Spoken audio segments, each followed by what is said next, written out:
లూకా సువార్త 2వ అధ్యాయము. లూకా సువార్త 2వ అధ్యాయము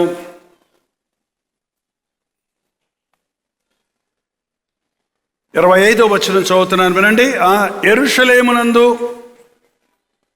సిమెయోను ఒక మనుష్యుడును, అతడు నీతిమంతుడు, భక్తిపరుడై ఉండి ఇశ్రాయేలీయుల యొక్క ఆదరణ కొరకు కనిపెట్టువాడు.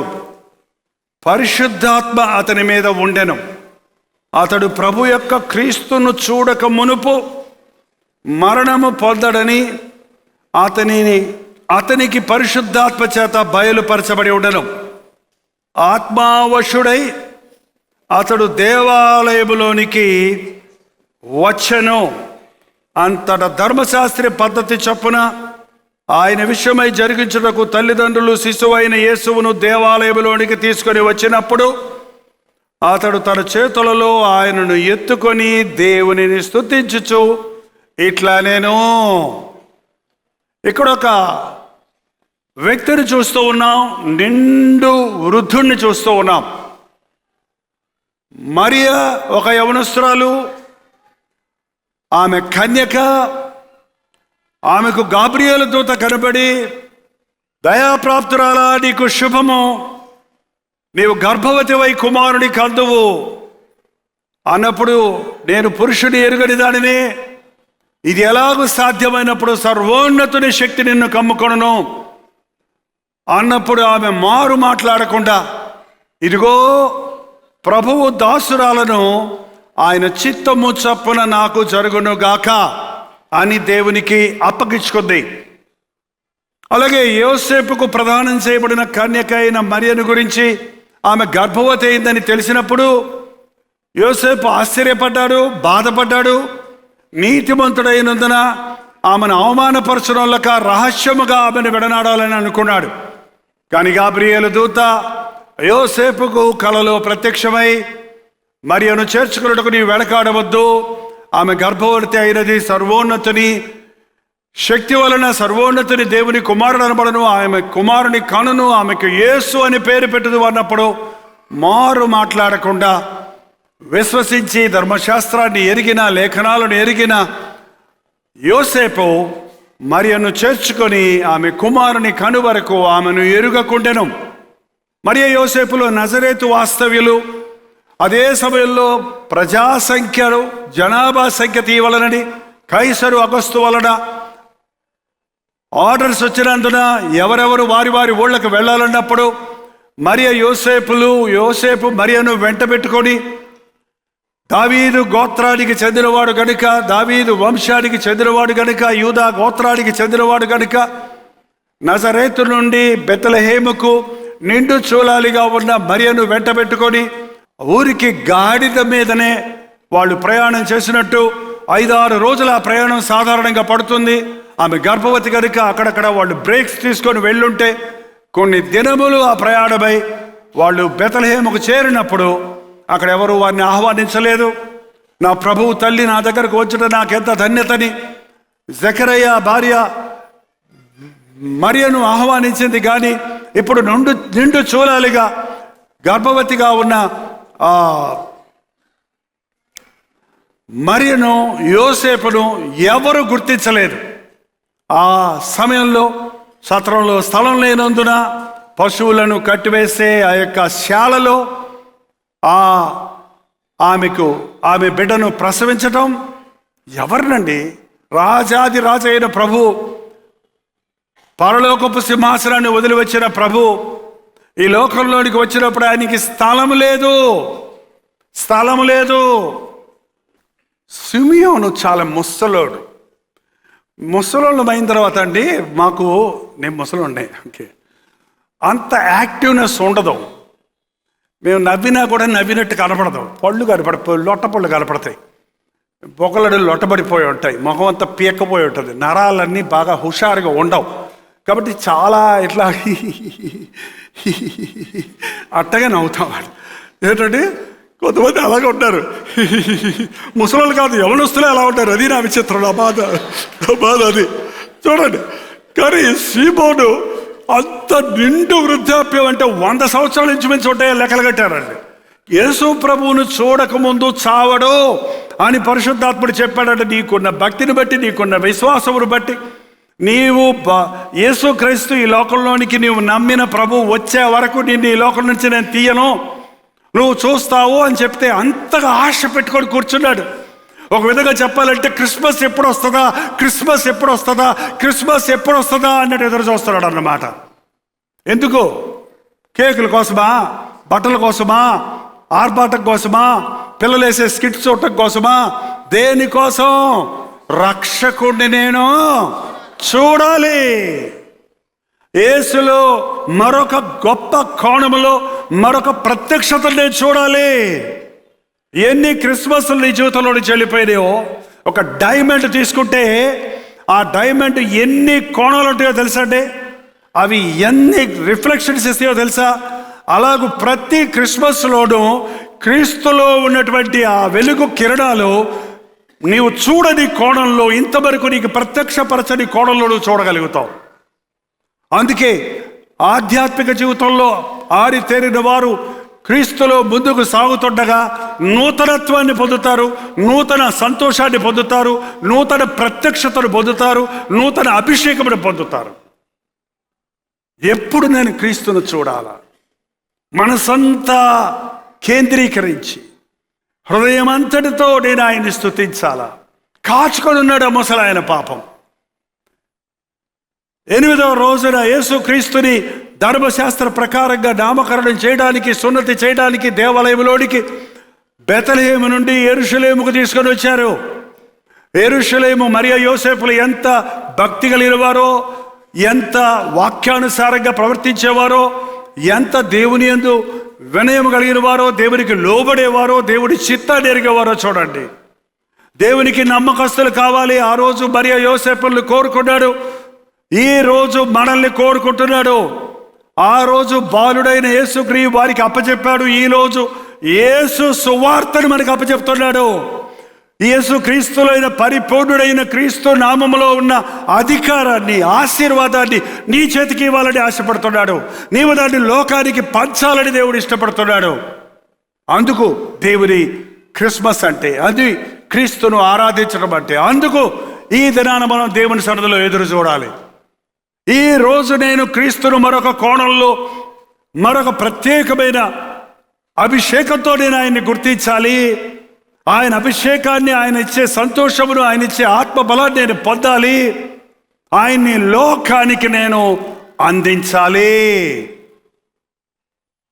ఆ సమయంలో ఆత్మావశుడై దేవాలయానికి వచ్చాడు.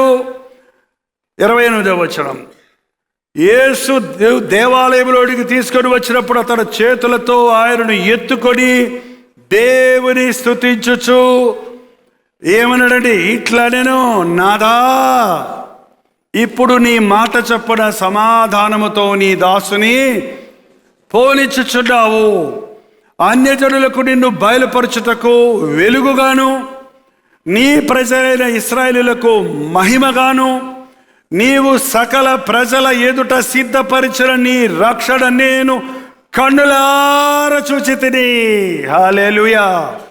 ఈరోజు మనం ఈ మాట చెప్పాలండి. మళ్ళీ ఒకసారి చదువుతున్నాడు, బాగా అర్థం చేసుకోండి. నాథా, ప్రభువా, దేవా, ఇప్పుడు నీ మాట చెప్పిన సమాధానంతో నీ దాసుని పోనిమ్ము. నా జీవితం ధన్యమైంది. I make my day. నాకు ఈరోజు నేను పరిపూర్ణ అయిపోయినా, నా తృప్తి తీరిపోయింది. నేను ఆశించిన స్థాయి, ఆశించింది నేను చూశాను. అన్యజనులకు నిన్ను బయలుపరచుటకు వెలుగుగాను. యేసుక్రీస్తుని ఎందుకు ఈ లోకంలోని పంపించాడట? అన్యజనులకు వెలుగుగాను, నీ ప్రజలైన ఇశ్రాయేలులకు మహిమగాను. మనల్ని దేవుడు తన మహిమతో నింపటానికే ఈ లోకంలోనికి వచ్చాడండి. మనల్ని తన యొక్క శక్తితో నింపడానికి ఈ లోకంలోనికి వచ్చాడు. మనల్ని తన ప్రతినిధులుగా చేసుకోవడానికి ఈ లోకంలో వచ్చి ఉన్నాడు.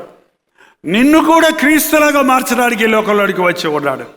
క్రీస్తు వలె నీవు కూడా స్వస్థతలు చేయటానికి, క్రీస్తు వలె నీవు కూడా అద్భుతాలు జరిగించడానికి, క్రీస్తు వలె నీవు కూడా పరిశుద్ధుడు అవటానికి, క్రీస్తు వలె నీవు కూడా ప్రేమను పంచడానికి, క్రీస్తు వలె నీవు కూడా జాలి, దయ, కృప, కనికరము కలిగిన మానవుడిగా, ప్రత్యేకమైన పరిశుద్ధపరచమైన దేవుని సొత్తైన ప్రజగా ఉండడానికి దేవుడు మనల్ని కోరుకున్నాడు. లోకంలో ఎవడు ఎలా క్రిస్మస్ జరిగించుకుంటున్నారు వేరే సంగతి. నీవు విశ్వాసమైతే, నీవు దేవుని బిడ్డమైతే నీ క్రిస్మస్ ఆనందం వేరే. నీ క్రిస్మస్ ఆనందంలో డెప్త్ ఉంది, లోతుంది. నీ క్రిస్మస్ ఆనందంలో దేవుడు చెప్పే మరొక మాట, దేవుడు ఇచ్చే మరొక అభిషేకం, దేవుడు ఇచ్చే మరొక ప్రత్యక్షతను మనం పొందాలి. ఈ రోజున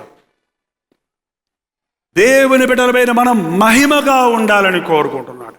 ఈ రోజున యేసు ప్రభు నీ హృదయంలో ఉంటే నీ ముఖంలో వ్యత్యాసం కనపడద్ది, నీ బాడీ లాంగ్వేజ్లో వ్యత్యాసం కనపడద్ది, నీ యొక్క ఆలోచనలన్నీ పరిశుద్ధపరచబడతాయి. నీ యొక్క ప్రజెన్స్, నీవు ఎక్కడ అడుగు పెట్టావో అక్కడ ఒక ప్రశాంతత కనపడుతుంది, అక్కడ ఒక సమాధానం దొరుకుతుంది. నువ్వు ఎక్కడికి వెళ్తే అక్కడ ఒక గొడవ రావటమో, ఒక ఘర్షణ జరగటమో, ఒక ఆర్గ్యుమెంట్ జరగటమో ఉందంటే నీలో క్రీస్తు లేడండి. నీవు సమాధానపరిచేవాడివైతే నువ్వు దేవుని కుమారుడిగా ఉంటావు. నీవు ఎక్కడ అడుగు పెడితే అక్కడ ఆశీర్వాదం ఉంటుంది. నువ్వు కాలు పెట్టే స్థలంలో దేవుడు దీవెనిస్తాడు. దేవుని బిడ్డలు ఎక్కడికన్నా వెళ్ళామంటే మనం డప్ప కొట్టుకోవాల్సిన అవసరం లేదు. మన ప్రజెన్స్ అక్కడ ఉంటుంది. ప్రభువు ఎక్కడికి వెళితే అక్కడ విడుదల, అక్కడ స్వస్థత, అక్కడ రక్షణ, అక్కడ పాప క్షమాపణ, అక్కడ పరిశుద్ధాత్మ కార్యాలు జరిగాయి. ఈరోజు నన్ను అలా చేయాలని దేవుడు ఆశిస్తున్నాడు. ఇశ్రాయేలీలకు, మనందరం ఇశ్రాయేలీలం కాదు కానీ రక్షించబడిన తర్వాత ఏర్పరచబడిన వంశమయ్యాం, రాజులైన యాజక సమూహంలోని చేరాం. ఈ మాట మనం గుర్తుపెట్టుకోవాలి. మనము ఆయన మహిమను, ఈ రోజు నుంచి ఆయన మహిమను మనం మొయ్యాలి, మహిమను తీసుకొని వెళ్ళాలి. రెండవది, అన్యజనులకు వెలుగుగాను. అన్యజనులు యేసు లేనివారు చీకట్లో ఉన్నారండి. చీకట్లో పాపము చేయువారు చీకట్లో ఉన్నారు. లోకము గాఢాంధకారంలో ఉంది. లోకంలో మనుషులు గురి లేని వారిగా ఉన్నారు. మేధావులు అనుకుంటున్నారు కానీ వెర్రివారిగానే ఉన్నారు. ధనవంతులు అనుకుంటున్నారు కానీ దరిద్రులుగానే ఉన్నారు. అన్నీ ఉన్నాయనుకుంటున్నారు కానీ ఏమి లేని వారిగా ఉన్నారు. నాకేమి లోటు అంటున్నారు కానీ దిక్కులేని పరిస్థితుల్లో పడున్నారు. వారికి వెలుగును, నిజమైన వెలుగుండనది లోకంలోనికి వచ్చి ప్రతి ఒక్కరిని వెలిగించను. ఆరిపోయిన మానవునిని, ఆరిపోయిన, కృంగిపోయిన, బంధించబడిన ప్రతి ఒక్కరిని విడిపించడానికే యేసుక్రీస్తు లోకంలోనికి వచ్చాడు. ఈ సంగతి ఒక చిన్న బాలుడిగా ఉన్న యేసును పట్టుకొని ప్రవచిస్తున్నాడు సిమ్యోను. దేవా, నాథా, ఇప్పుడు నీ మాట చెప్పిన సమాధానంతో నీ దాసుని పోనేమో. అన్నితరులకు నిన్ను బయలుపరచుటకు వెలుగుగాను, నీ ప్రజలైన ఇశ్రాయేలును మహిమగాను, నీవు సకల జనుల ఎదుట సిద్ధపరిచిన నీ రక్షణ నేను కన్నులారా చూచి. సకల జనుల ఎదుట సిద్ధపరిచిన రక్షణ. యేసుక్రీస్తు యూదులకు రాజుగా పుడతాడని ప్రవచనాల్లో ఉంది. అందుకే జ్ఞానులు వెతుక్కుంటూ హేరోదు బంగ్లాకు వెళ్ళారు, హేరోదు భవంతికి వెళ్ళారు. యూదుల రాజుగా పుట్టిన వాడెక్కడా అని అడిగితే ఆయన బెత్తరపోయాడు. నేనే రాజులై ఉండగా మరొక రాజు ఏంటని కలవరపడిపోయాడు. మీరు పోయి చూసొచ్చి నాకు చెప్పండి, నేను వస్తానని వేషధారిగా మాట్లాడాడు. ఒకవేళ ఈ రాజభవనంలోనే యేసుక్రీస్తు జన్మించాడు అనుకోండి, హేరోదు ఇంటిలోనే ప్రభు జన్మించాడు అనుకోండి, ఆ గొల్లలకు నేడు మీకు శుభవర్తమానమును ప్రకటించుచున్నాను, నేడు హేరోదు భవనములో మీ కొరకు క్రీస్తు జన్మించి ఉన్నాడు, వెళ్ళి చూడండి అంటే మేము ఎట్టబోతామయ్యా? మమ్మల్ని కర్రలతో తరిమేస్తారయ్యా, అక్కడ కావలుంటుందయ్యా, మా గొంగలి, మా గొర్రెలు, మేము సామాన్యులం, అక్కడికి వెళ్ళి మేము చూడగలం, మాకు పర్మిషను ఇస్తారండి? ఫోటో చూపిస్తున్నారు ఇవాళ కావాలంటే. అందులో చూసుకొని అందరూ ఇప్పుడు ఎవరిదన్నా బర్త్డే అంటేనంటారా, ఎవరెళ్ళల్లో వాళ్ళు కేకులు కట్ చేసుకొని తింటారంట, ఆయన దగ్గరికి వెళ్తానికి లేదంట. ఏంటండి మరి అందరూ యేసుప్రభుని ఎలా చూస్తారు? అందుకే ఆయన ఎక్కడ జన్మించాడు? పబ్లిక్ ప్లేస్లో. సత్రం అంటే అర్థం ఏంటి? ఇన్ అంటే సత్రం అంటే ఏంటి?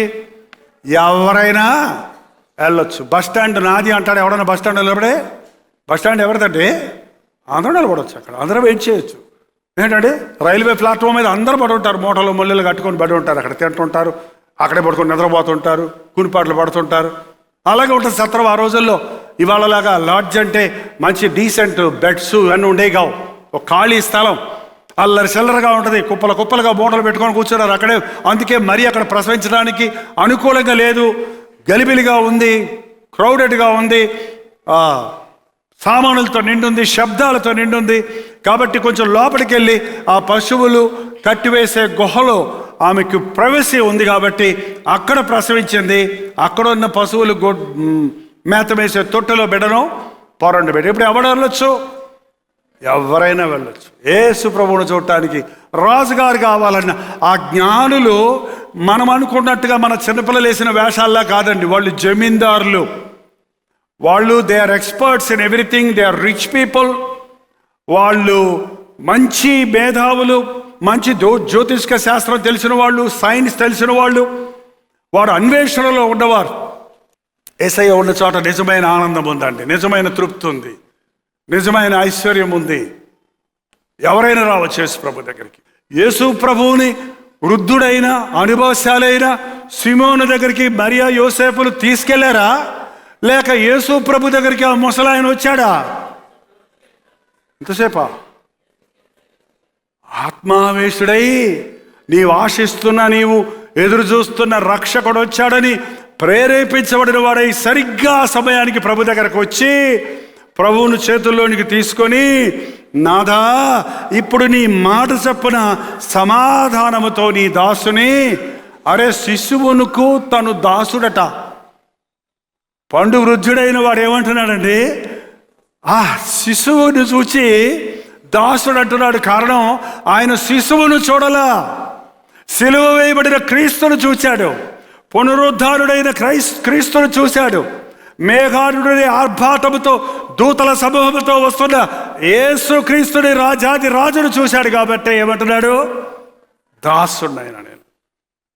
ఈరోజు మనకి సువార్త, సంపూర్ణ సువార్త ప్రకటించబడిందండి. యేసుక్రీస్తు జననము, జీవితము, మరణము, పునరుద్ధానాన్ని గురించి విన్నాం. ఇంకొక్క దాని కోసం ఎదురు చూస్తున్నాం. ఏంటది? ఆయన మేఘారూఢుడై రాబోతూ ఉన్నాడు. విశ్వాసపు నేత్రాలతో నీవు దీన్ని చూస్తే, నేను నమ్మిన యేసయ్య ఒక బాలుడు కాదు, సామాన్యుడు కాదు, ఒక మానవుడు కాదు, కేవలం స్వస్థతలు అద్భుతములు చేసేవా ఆయన మాత్రమే కాదు, ఆయన రాజు, ఆయనకు రాజ్యం ఉన్నది. ఆ రాజ్యములో నన్ను వారసుడిగా చేసుకున్నాడు. ఆ రాజాది రాజుకు నేను కుమారుడిని, కుమార్తెను జయించిన నన్ను ఆయన తనతో పాటు సింహాసనం మీద కూర్చుండబెట్టుకుంటున్నాడన్న సంపూర్ణమైన సత్యాన్ని క్రిస్మస్ రోజు మనం గుర్తించాలండి. ఎంతమంది చూస్తున్నారు? విశ్వాసపు నేత్రాలతో ఏవో పిక్చర్స్ చేసి నేను చూపిస్తాం వల్ల ప్రయోజనం లేదు, దీని గురించి వివరించడం వల్ల ప్రయోజనం లేదు. మీ మనసులో మీరు యేసయ్యను ఆరాధిస్తున్నప్పుడు, ఆయన నామాన్ని స్తుతిస్తున్నప్పుడు, వందనం యేసయ్య అని పాడుతున్నప్పుడు, ఆరాధ్య దైవమా ఆ మహిమను వీడి ఈ భూమికి ఎత్తావు, నాకు దగ్గరకు వచ్చావు అని పాడుతున్నప్పుడు ఆ మహిమను మనం చూడగలిగితే మనం ధన్యులమండి. ఈ క్రిస్మస్ ఒక వ్యత్యాసమైన క్రిస్మస్గా మనం ఉండాలంటే మన కొరకు యేసుక్రీస్తు లోకంలోనికి వచ్చాడు. ఎందుకంటే మనం మహిమను పొందాలని, మహిమ నుండి మహిమలోనికి మనల్ని తీసుకొని వెళ్ళడానికి ప్రభు వచ్చాడు. ఈ లోకంలో దేవుడు మనల్ని మహిమపరచాలని ఆశపడుతున్నాడు. తాను ఎందరు ఏర్పరచుకున్నాడో వారిని పిలిచాడు, ఎందరిని పిలిచాడో వారిని మహిమపరిచాడు. ఈ మహిమ నుండి మనల్ని నిత్య మహిమకు, ఈ మట్టి శరీరం మహిమ శరీరంగా మార్చబడుతుంది. మనం ఆకాశానికి ఎత్తబడతాం. యుగ యుగములు తరతరములు ఆయనతో కూడా కూర్చుండే భాగ్యం మనకి అనుగ్రహించాడు. యేసుక్రీస్తు జననం కేవలం ఒక చరిత్ర మాత్రం కాదు, ఒక కథగా మాత్రం అసలే కాదు, ఒక సంభవం మాత్రమే కాదు. యేసుక్రీస్తు నిన్ను నన్ను విమోచించడానికి లోకములో పుట్టిన వారందరి కొరకు జగత్పునాది వేయబడక ముందే మనకి గడియారాలండి, మనకు టయాలు. దేవుడు నిత్యుడు, ఆయనకంతా జరిగింది తెలుసు, జరగబోయే తెలుసు, జరుగుతున్నది తెలుసు. ఆయన అంతా ఒకేసారి చూస్తున్నాడు కాబట్టి పుట్టినోళ్ళు, పుట్టి చచ్చిపోయినోళ్ళు, పుట్టనోళ్ళు, ప్రతి ఒక్కరిని, పుట్టబోయే వారిని అందరినీ ఎరిగిన వాడుకున్నాడు. అందరి కొరకు ఒకేసారి ఆయన ఈ లోకంలోనికి వచ్చి చేయవలసిన యాగాన్ని చేసేశారు. ఇప్పుడు యేసు ప్రభు చేసిన రక్షణ ఒక్కసారి చేశాడు. ఎవరు వాడుకోవచ్చు?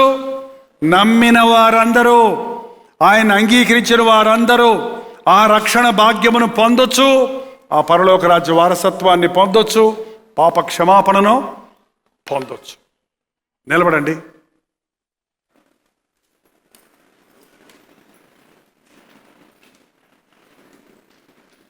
ఈరోజు నుంచి నేను క్రీస్తును మహిమపరిచే వ్యక్తిగా ఉంటాను. నా కొరకు పరిపూర్ణుడిగా, సంపూర్ణుడిగా, పునరుద్ధారుడిగా ఉన్న క్రీస్తును నేను ఆరాధిస్తున్నానని మనస్ఫూర్తిగా కళ్ళు మూసుకొని ఒక మాట చెబుతాం. ప్రతి ఒక్కరూ నోరు తెరిచి చెప్పండి. ఎంతమంది ఈరోజు చెప్తారు, యేసయ్యా నీ మహిమను ఈరోజు నేను కన్నులారా చూస్తున్నానయ్యా. నువ్వు బాలయేసువు కాదయ్యా, నువ్వు సంపూర్ణుడివై యేసువయ్యా, నువ్వు తేజోమయుడివయ్యా, నువ్వు మృత్యుంజయుడివయ్యా, నీవు రక్షకుడివయ్యా, నీవు పరలోక వాసివయ్యా. నీ మహిమను చూస్తున్నానయ్యా, నన్ను నీలా మార్చేసయ్యా అని నోరు చేర్చి ప్రభుతో చెబుదాం. కొద్ది రోజుల్లో ప్రభు చిత్తం అంటే కొత్త సంవత్సరంలో ప్రవేశించబోతున్నాం. ఈరోజు ఒక తీర్మానం చేస్తే నీ మార్గం మారుతుంది, నీ జీవితం మారుతుంది, నీ భవిష్యత్తు మారుతుంది, నీ బ్రతుకులో దీవెన చూడగలుగుతావు.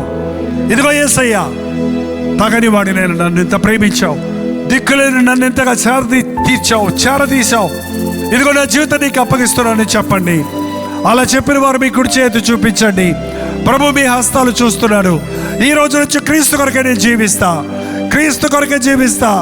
ఆయన మహిమతో నేను నింపబడాలి, ఆయన శక్తి నా మీద నిలవాలి, ఆయనలాగా నేను బ్రతకాలి. ఈ లోకంలో నేను చీకటిలో ఉన్న వారికి యేసయ్య వెలుగును పంచాలి. అయ్యా నన్ను వాడుకోడు ఆయన, అయ్యా నన్ను మహిమపరిచయ్యా, అయ్యా నన్ను అభిషేకించిన ఆయన. నోరు తెరిచి ప్రార్థన చేయండి. నోరు తెరవండి, దేవుడు నింపుతానన్నాడు. నోరు తెరవండి, అడగండి మీకు ఇస్తానన్నాడు ప్రభు. అడుగు వారికి ధారాళంగా ఇస్తానన్నాడు తన పరిశుద్ధాత్మను. కొద్ది క్షణాల్లో ముగిచ్చేస్తున్నాం. లాస్ట్ అవకాశం.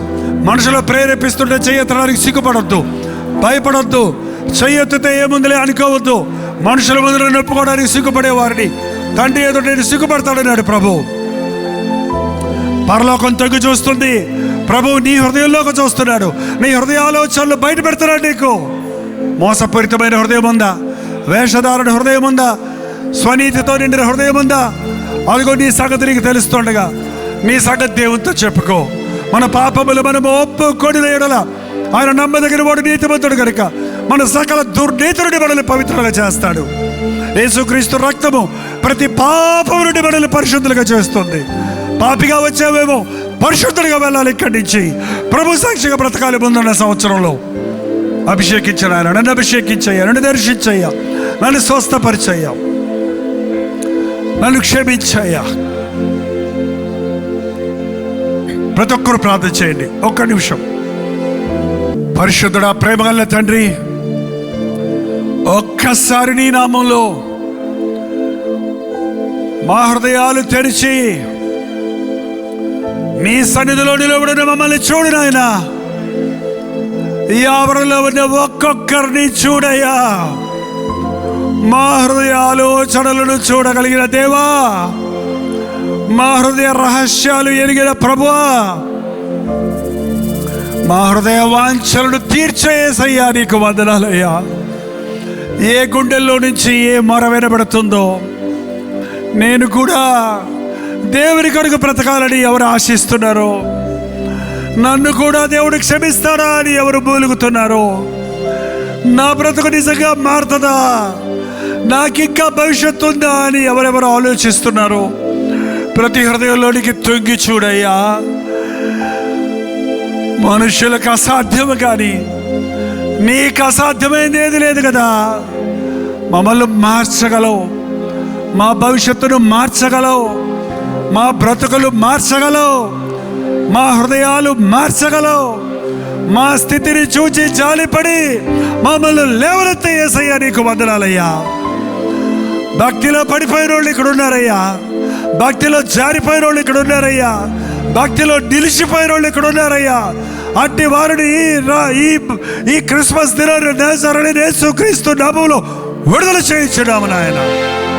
మా మనోనేత్రాలు తెరవబడడానికి నాదా నీ రక్షణ నేను కన్నులారా చూచాను. నా కొరకు ఈ లోకంలోనికి వచ్చిన యేసుక్రీస్తుని, ఆయన మహిమను, ఆయన శిలువ మరణ పునరుద్ధానములను నేను కన్నులారా చూసి గ్రహిస్తున్నానని చెప్పుటకు మాకందరికి నీ సహాయము చేయము. ఎంతో ప్రేమను నీ యొద్ద నుండి పొందామయ్యా. కృతజ్ఞతతో నిన్ను స్తుతించడానికి సహాయం చేయము. మరణము నుండి తప్పించి ఈరోజు సజీవులుగా ఉంచావయ్యా. మరొక ఉపద్రవం ముంచుకొస్తుందన్న వార్తను వింటుండగా నీ పక్కన 1000 మంది కూడినాడు, నీ కుడి పక్కన 10,000 మంది పడినాడు. ఏ అపాయము రాదన్న వాగ్దానంతో మమ్మల్ని పంపించదు ఆయన. ఏ తెగులు నీ గుడారములకు సమీపించదన్న వాగ్దానాలతో మమ్మల్ని పంపించదు ఆయన. మీరు నాకు మహిమగా అన్యజనులకు వెలుగుగా ఉంటారన్న వాగ్దానంతో మా ఎడల నెరవేరడానికి సహాయం చేయను ఆయన.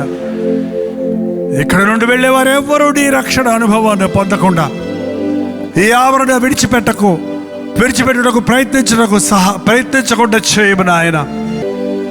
ఈరోజు మా జీవితము ధన్యమైనదని, ఒక నూతనమైన ప్రత్యక్షతను, అభిషేకమును ఈ క్రిస్మస్ రోజు మేము పొందామనే తృప్తితో ఇక్కడ నుండి వెళ్ళుటకు సహాయము చేయమని యేసుక్రీస్తు నామములో అడుగుచున్నాము తండ్రి.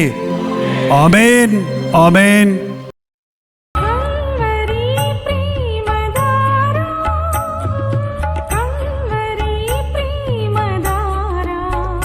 కల్వరి ప్రేమధార అనే మా ద్విమాస పత్రికను ఈ మధ్య త్రైమాస పత్రిక అంటే 3 నెలలకి ఒక్కసారి మాత్రమే ప్రింట్ చేయగలుగుతున్నాం.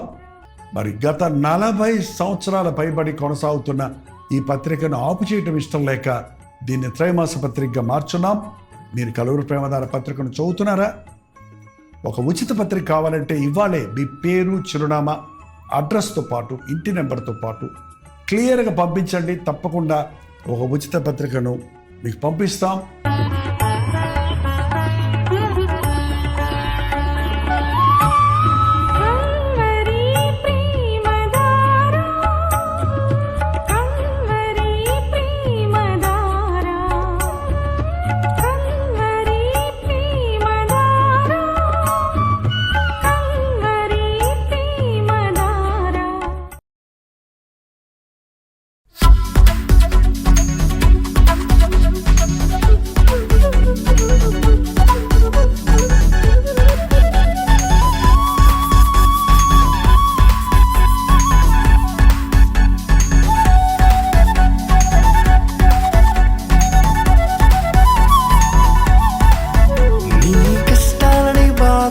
శ్రమలన్నీ తీర్చే అనాథుడు యేసే.